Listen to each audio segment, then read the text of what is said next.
Hello friends, welcome back to my channel. देखिए, disaster management final semester में diploma में सभी ब्रांचेस जिन्होंने भी इलेक्टिव लिया होगा सबके में है। उसका आज से क्लास स्टार्ट करने जा रहे हैं। देखिए, सबसे पहले डिजास्टर क्या होता है। तो disaster is a sudden catastrophic event that causes significant damage, destruction and disruption to the human life, property and the environment। तो डिजास्टर को हम हिंदी में क्या कहते हैं? आपदा कहते हैं।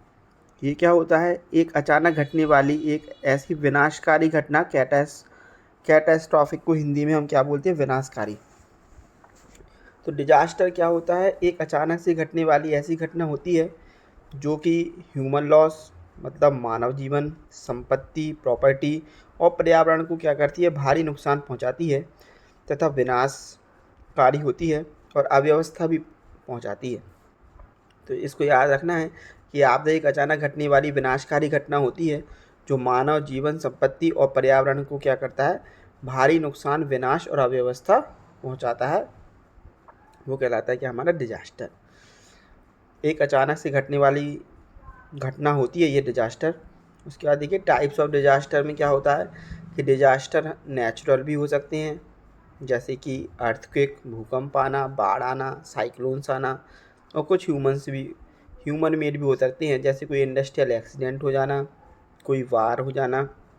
ये सारे क्या कहलाते हैं? ह्यूमन मेड कहलाते हैं। इसी को हम क्या कहते हैं? Man made.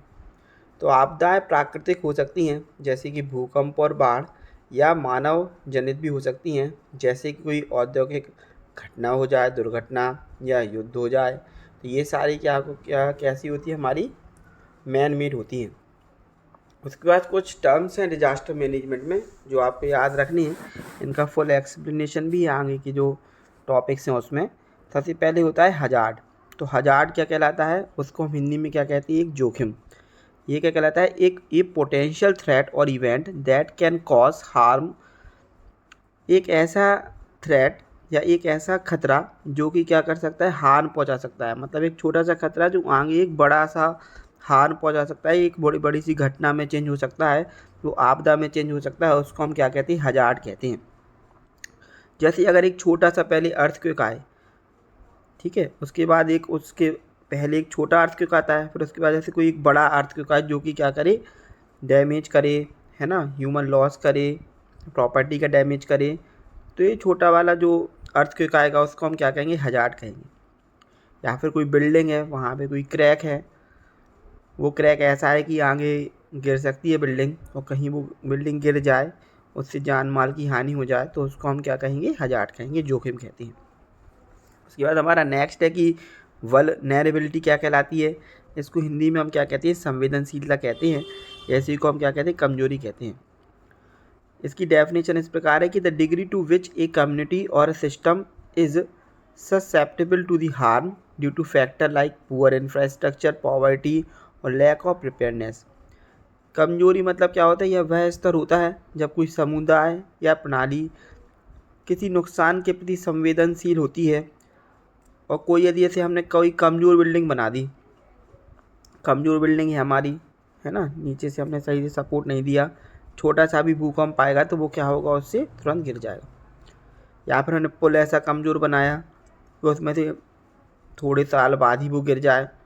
तो मतलब कमज़ोरी और संवेदनशीलता मतलब यदि हमने क्या किया, उसमें थोड़ी ढील बरती, तो क्या हो सकता है? एक छोटा सा भी हजार्ड हमारा क्या हो सकता है? डिजास्टर में चेंज हो सकता है। इसीलिए उसको हम क्या कहते हैं? कमजोरी या संवेदनशीलता। तो वह स्तर जिससे कोई समुदाय या प्रणाली नुकसान के प्रति संवेदनशील होती है, जैसे कोई कमजोरी बुनियादी ढांचा, या फिर जैसे किसी नेशन के पास ज़्यादा पैसा नहीं है, कोरोना आ गया, अब दवाई है नहीं बनाने के लिए, तो उसके कारण वहाँ पे क्या ह्यूमन लॉस ज़्यादा हुआ। और जिनके पास जैसे जैसे डेवलप्ड कंट्री हैं, जिन्होंने वैक्सीन अपनी तैयार कर ली, जैसे भारत हो गया, अभी तो अंडर डेवलप है। अब जैसे भारत के पास है पैसा तो उसने अपनी तैयार कर लिया। बाकी जैसे जो गरीब देश उनके पास नहीं है इतना पैसा, तो उनका जो इंफ्रास्ट्रक्चर वो कमज़ोर है, तो उसके कारण फिर उनका प्रिपरेशन में भी कमी आती है, ये सब रहता है। तो उसके कारण क्या रहता है? ज़्यादा लॉस होता है। इसको हम क्या कहते हैं? वल्नरेबिलिटी कहते हैं। तो हजार्ड और वल्नरेबिलिटी का जो हमारा प्रोडक्ट होता है उसी को हम क्या कहते हैं, रिस्क कहते हैं। यदि वल्नरेबिलिटी ज़्यादा होगी तो रिस्क उसका ज़्यादा होगा, है ना। हजार्ड यदि ज़्यादा है तो फिर जो हमारा डिजास्टर होने का रिस्क क्या है, ज़्यादा होगा। तो रिस्क को कैसे डिफाइन करती हैं, the probability of harmful consequence resulting from the interaction of hazard and vulnerability. यह संभावना की खतरों और कमजोरियों की परस्पर प्रक्रिया से हानिकारक परिणाम किस स्तर के उत्पन्न हो सकते हैं, उसको हम क्या कहते हैं, रिस्क कहते हैं। यदि हमारे वल्नरेबिलिटीज़ ज़्यादा अच्छी हैं तो यदि कोई उसमें हजार्ड है भी तो वो उसको ओवरकम कर जाएगा, है ना। अगर हजार्ड खतरा ज़्यादा है कोई चीज़ के, यदि कोई हमारे ऐसा एरिया है जो सेंसिटिव एरिया है, वहाँ पे अर्थक्वेक ज़्यादा आ सकता है, तो वहाँ पे जो हिली एरिया जैसे हो गए तो वहाँ पे जल्दी से अर्थक्वेक आ सकता है। तो मतलब वो क्या है, वहाँ पे ज़्यादा सेंसिटिव क्षेत्र है, वहाँ पे रिस्क ज़्यादा है कि वहाँ पे ज़्यादा भूकंप आए। ऐसे जो समुद्र के किनारे हैं वहाँ पे सुनामी आने का खतरा ज़्यादा रहेगा, है ना। समुद्र में जैसे हमारे पास अर्ली वार्निंग सिस्टम लगा हुआ है, वही वल्नरेबिलिटीज़ के अंतर्गत आता है। तो जो खतरा जो हमारा वो होगा उसका मतलब जो हमारा रिस्क है वो कम होगा, क्योंकि जब जैसे आना रहेगा जब सुनामी, तो उसके पहले ही वो क्या करेगा, पहले वार्निंग कर दे देगा। उसके कारण जो हमारे मछुआरे हैं इन सबको क्या समुद्र से दूर भेज दिया जाएगा और बाकी सब इसके लिए क्या किया जाएगा, व्यवस्था की जाएगी, ठीक है। तो ये क्या कहलाती है, रिस्क, हजार्ड और वल्नरेबिलिटी। उसके बाद तीसरा हमारा टर्म है वो कहलाता है कैपेसिटी। तो कैपेसिटी क्या कहलाती है, the ability of individual, community और government to respond to and recover from disaster. यदि कोई आपदा आ गई है तो उससे उबरने में, उसका सामना करने में क्षमता क्या है सरकार की, या क्षमता क्या है, तो वो हमारी क्या कहलाती है, कैपेसिटी कहलाती है, ठीक है। उसके बाद होता है रेजिलेंस, मतलब लचीलापन, the capacity to withstand, adopt और रिकवर फ्रॉम डिजास्टर। यदि कोई डिजास्टर आ गया है तो उसका सामना करने में, है ना, उसको ढालने में, उससे जल्दी उबरने में कितना ज़्यादा क्षमता है किसी भी गवर्नमेंट की या जो लोग हैं उनकी, वो उसका क्या कहलाता है, लचीलापन कहलाता है। उसी को हम क्या कहते हैं, रेजिलेंस कहते हैं। उसके बाद कुछ डेफिनेशन है डिजास्टर की। जैसे पहले UNDRR का फुल फॉर्म याद रखना है, क्या होता है, United Nations office for disaster risk reduction. एक संस्था है UN की, ठीक है। उसने दी है डिजास्टर की डेफिनेशन। क्या कहा है कि a serious disruption of the functioning of a community और society involving wide spread human, material, economic और environmental losses which exceeds the ability of the affected population to cope using its own resources। इसी को हिंदी में देखो कैसे लिखते हैं कि यदि किसी क्षेत्र में ऐसा डिजास्टर या इतना बड़ी प्रॉब्लम्स आ जाए कि वहाँ के लोग, उनके पास जितनी संसाधन है, वहाँ के जो लोकल लोग हैं, वहाँ के लोग अपने संसाधनों का उपयोग करने पर भी उससे क्या उबर ना पाएँ या उससे क्या निपट ना पाएँ, और जानमाल और पर्यावरण को बहुत ज़्यादा नुकसान हो, तो उसे हम क्या कहते हैं, आपदा कहते हैं। जैसे सिंपल सा कभी नदी में थोड़ी छोटी मोटी जैसे बाढ़ आ गई तो उससे क्या लोकल खुद ही अपनी मन से निपट सकते हैं। लेकिन यदि कहीं जैसे बहुत ज़्यादा कहीं से बाढ़ आ गई, बहुत ज़्यादा पानी ही है, कहीं बादल ही फट गया, है ना, जैसे हिली एरियाज हैं यहाँ पर, कोई जैसे बड़ी नदी है गंगा नदी, उसमें कहीं बाढ़ आ गई, तो वहाँ से निपटने में क्या रहता है, जो लोकल संसाधन है वो उससे नहीं निपट पाते हैं। इसके लिए फिर ज़्यादा ऊपर लेवल पे हमें क्या करना पड़ता है, काम करना पड़ता है। तो इस प्रकार की घटना को हम क्या कहते हैं, आपदा कहते हैं, है ना। उसके बाद देखो WHO ने क्या दी है, वर्ल्ड हेल्थ ऑर्गेनाइजेशन ने क्या दी है, any occurrence that causes damage, ecological disruption, loss of human life और deterioration of the health services on a scale sufficient to warrant an extraordinary response. Hindi में देख कैसे लिखते हैं इसको, कि कोई भी ऐसी घटना जो पर्यावरण को नुकसान पहुंचाए, लोगों तथा अन्य सेवाओं के साथ स्वास्थ्य सेवाओं को भी इतना प्रभावित करे कि उससे निपटने के लिए कोई ख़ास कदम उठाना पड़े, वह हमारी क्या कहलाती है, आपदा कहलाती है। मतलब इतना नुकसान पहुंचा कोई घटना जिसके लिए हमें स्वास्थ्य सेवाओं को भी वो प्रभावित करे, लोगों की भी मृत्यु हो जाए, है ना, प्रॉपर्टी को नुकसान पहुंचाए ये, और इन सब से निपटने के लिए हमें क्या करना पड़े, कोई एक ख़ास कदम उठाना पड़े, तो वो हमारी क्या कहलाती है, ऐसी स्थिति, ऐसी घटना क्या कहलाती है, वो आपदा कहलाती है। एनी एक्यूरेंस होता है कोई इवेंट होना, दैट कॉजेज डैमेज, मतलब कोई हानि पहुंचाना, इकोलॉजिकल डिसरप्शन, ठीक है।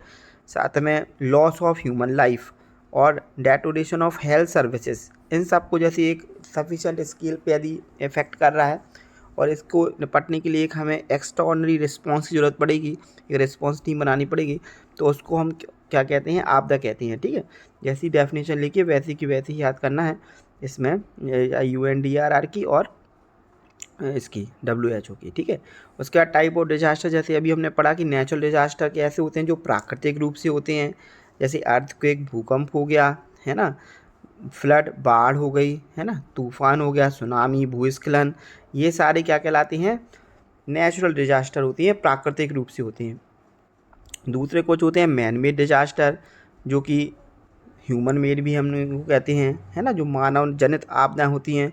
उनमें क्या क्या होते थे, औद्योगिक घटनाएं हो गई, इंडस्ट्रियल एक्सीडेंट हो गया, परमाणु विस्फोट हो गया, न्यूक्लियर एक्सप्लोजन हो गया, है ना, टेररिस्ट अटैक हो गया या कोई युद्ध हो गया, तो ये सारी क्या कहलाती है, ये भी डिजास्टर ही कहलाती है, मानव जनित। और कुछ बायोलॉजिकल डिजास्टर होती हैं, जैसे कोई महामारी आ जाए, कोई संक्रामक रोग आ जाए, है ना, जैसे कोरोना आया था, ठीक है, ये सारे क्या होते हैं, बायोलॉजिकल डिजास्टर कहलाती हैं, ठीक है।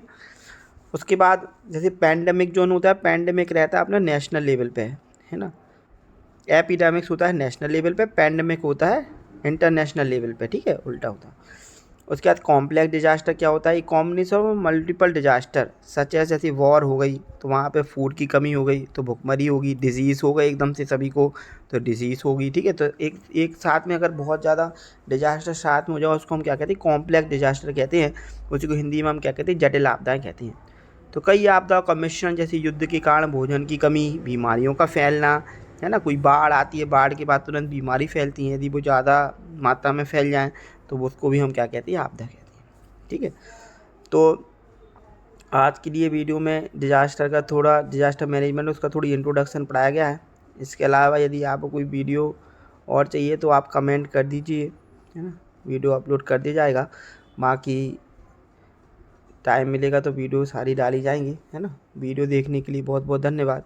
चैनल को ज़रूर से शेयर कर दें सारे फाइनल स्टूडेंट को, क्योंकि सारी ब्रांचेस में ही है ये, है ना, चाहे वो कंप्यूटर साइंस हो, चाहे इलेक्ट्रॉनिक्स हो, चाहे इलेक्ट्रिकल हो, चाहे मैकेनिकल हो, चाहे सिविल हो, सारी ब्रांचेस में डिजास्टर मैनेजमेंट सब्जेक्ट ये वाला है ना। तो इस वीडियो को सभी के साथ शेयर कर दें ताकि सभी को इसमें मदद मिले। आगे आने वाले दिनों में और भी वीडियो डाले जाएंगे जो कि आपके लिए हेल्पफुल होंगे, है ना। वीडियो देखने के लिए बहुत बहुत धन्यवाद। जय श्री राम।